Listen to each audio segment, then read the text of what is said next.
Hi, folks. You're with Tacitus today. Tacitus today, your pushback channel. Thank you for joining this audio live stream. In this essay, I'd like to talk about the issue of international, rings or groups of people that do animal torture videos and put them on, YouTube and various other places. Seem to, they'll climb all over you for using the N word or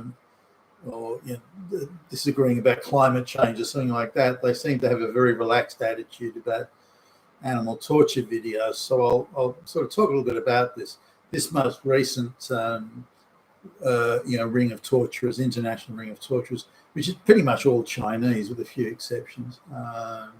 Definitely Asian, and because of the mass migration, these people are now all over the West and bringing their animal torture sort of perversions with them.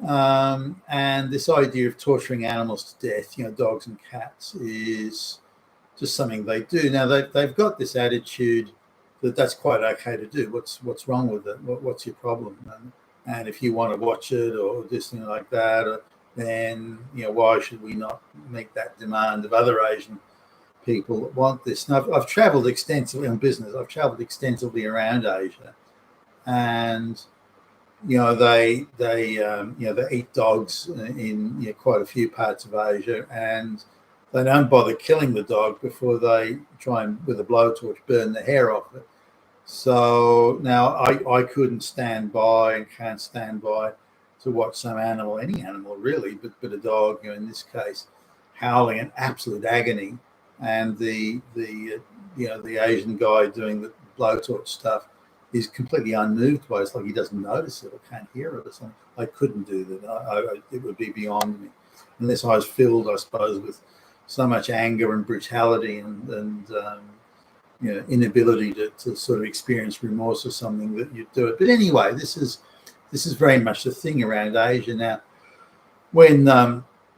When these and by the way, just in terms of torturing animals to death and this sort of thing, and if the animal looks like it's going to die or pass out, or it does pass out, they'll leave it until it recovers and then go back to the torturing. This is a sort of level of perversion and cruelty that they clearly enjoy doing, and they've got a lot of like-minded people to share these things with. But these are not crimes in these countries, so it's only when they come to the West that it's considered to be a crime. But then we've got the issue where, they're third world peasants, and we don't want to be too tough on them, so we'll just give them a small fine and a slap on the wrist. So there's very little penalty really for these people at the end of the day.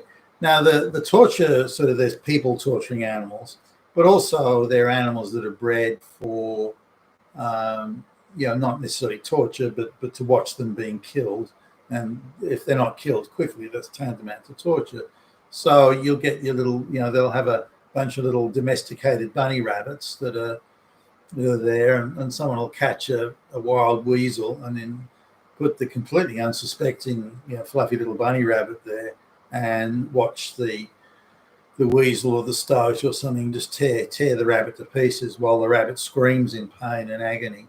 And this is all videoed, and some of these videos get put on YouTube. They claim, this was a wild encounter. We were just walking through the forest and we just saw this. That's bullshit.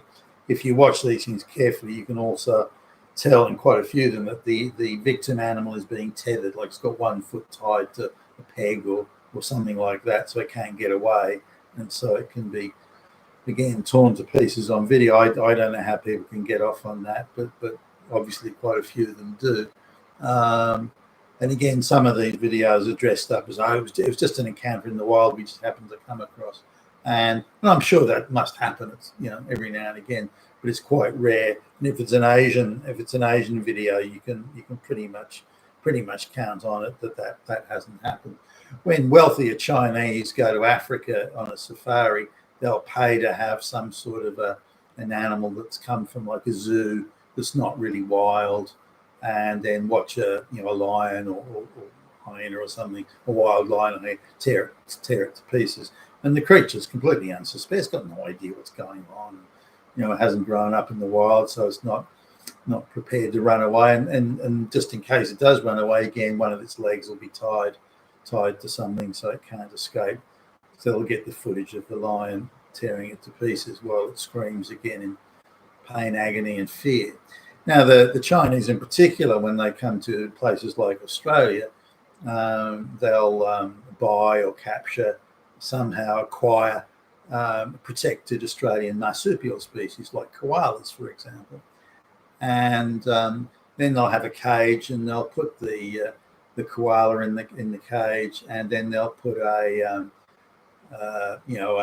constrictor snake or a raptor bird like an owl or an eagle, or, something like that in the cage. It'll be a large size cage. Then they invite all their Chinese buddies to come over, and it's like they're sitting down to watch a movie, and they'll take bets on how long it'll take for the terrified koala to be torn to pieces. And the authorities do almost nothing about it. There's been no attempt to stop this practice, which is quite widespread amongst the Chinese communities. And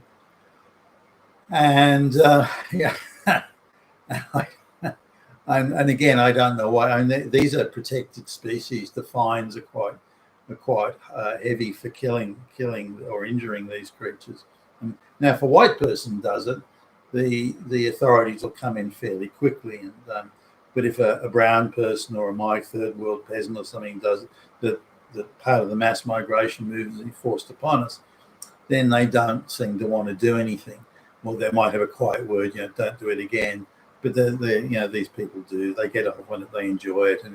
Now, I suppose when you come from a long history of 50% infant mortality rates and all sorts of strife and carry on, human life sort of doesn't mean that much.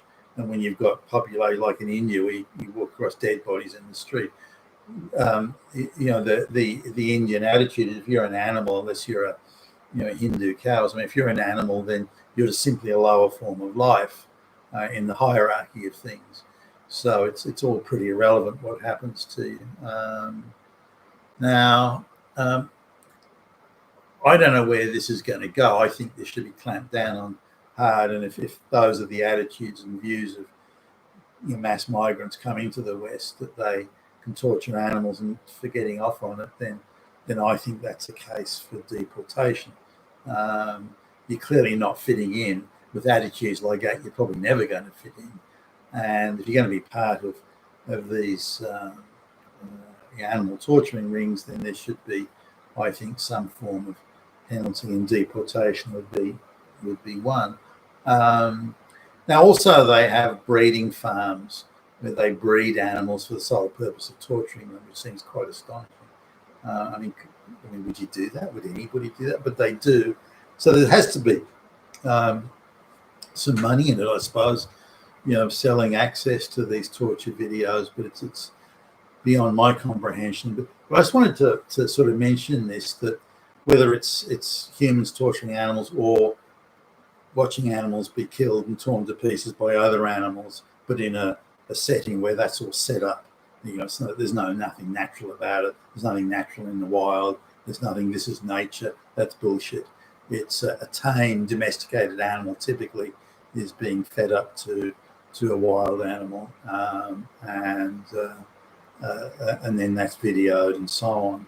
Now, in places like India, they do this quite widely with dogs being fed to wild cats, tigers and jaguars and pumas and that sort of thing. They'll get a domesticated dog and they'll just feed it, just release a few domesticated dogs in the province of where a tiger or something is, and then they'll video the tiger tearing the terrified dogs to pieces, and they see this as entertainment. So we really need, I think, to look at this third world thing and so look, you third world, people coming in, you're killing protected species, not rando creatures here and there, but protected species. And the people that scream and cry about all sorts of things, the environment and this and that and green, we have to protect their animals. They're strangely silent when it comes to this. And but if a white person does it, it's Hitler, it's criminals, Nazi. When the brown and black people do it, who cares? Now, this is also the case in, and it doesn't matter what you're looking at in say, even in something like fishing. There's areas where fish spawn and they need to grow to a certain size before they go out to the ocean. But there's quite a lot of them. They're smaller fish, of course, because they're still juveniles. Now, Asians come in en masse and start fishing these smaller fish. Now, there's big signs up everywhere saying, no, you can't do that. This is not a fishing area, and so on. But if you notice a whole bunch of these people doing it, and you call the park rangers to come around and do it, no one turns up. The park rangers don't care. But if a white person does, whoa, the authorities are right there on it. But they don't seem to bother about it. So there's whole levels of